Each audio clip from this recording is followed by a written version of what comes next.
करतो आणि आजच्या पत्रकार परिषदेक म्हणजे ट्रायबल वेलफेअर खात्याचे डायरेक्टर बबनिरेश डायकुळकर असतात, संतोष वर्लेकर असतात आणि आम्ही सगळे पत्रकार बंधू असतात. तुमकां सगळ्यांक सांगपाक खूब आनंद जाता.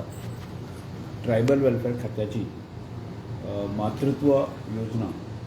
ह्या योजनेक स्कॉच ही एक एजन्सी आसा जी भारतभर जे आसा काम करता आणि त्या एजन्सीच्या माध्यमांतल्यान स्कॉच सिल्वर अवॉर्ड जो आसा न्ही मातृत्व योजने खातीर जाहीर जाल्लो आसा आणि ह्या संदर्भात विस्तृत म्हायती दीत आसतना म्हाका सांगपाक खूब आनंद जाता की 2012 ते 17 ह्या कालखंडा भितर हांव स्वताक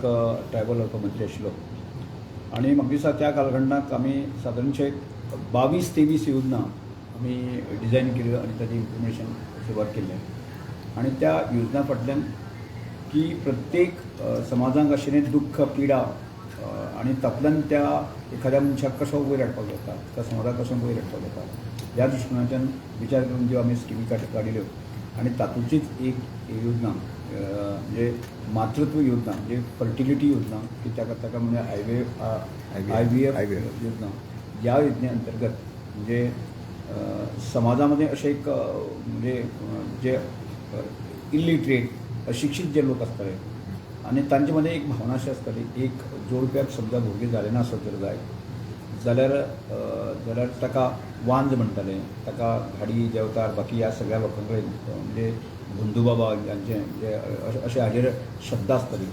आणि त्यामुळे की आज सायन्स इतलें प्रगत जावन सुद्दां ताजें योग्य ट्रिटमेंटाच्या माध्यमांतल्यान ताजे शोध लावप किंवा ताजे समजून घेवप अशा प्रकारचे गजाली करिनाशिल्ले आणि त्यामुळे परत तो दादलो आसता परत दुसरी लग्न जातालो आणि तातूंतय समाजामध्ये एक मोठी समस्या निर्माण जाताली ती बायल कशी तरी जगताली आणि हाचोच विचार करून 2012 ते 17 ह्या कालखंडा भितर की ह्या लोकांक अवेअर करपा खातीर आणि तातूंतल्यान जे आज मेडिकल ट्रिटमेंट ज्यो आसा ज्यो फॅसिलिटी आसा त्यो कितल्यो अवेलेबल आसा आणि कशा तरी मेळून येता हाचो विचार करून जो आसा न्ही आणि ह्या प्रामुख्यान ट्रायबल कम्युनिटीनी ह्यो सगळ्यो गजाली दिसताल्यो आणि ताचोच विचार करून जो आसा न्ही की आमी फर्टिलिटी योजना की आमी त्या वेळाचेर घातली आणि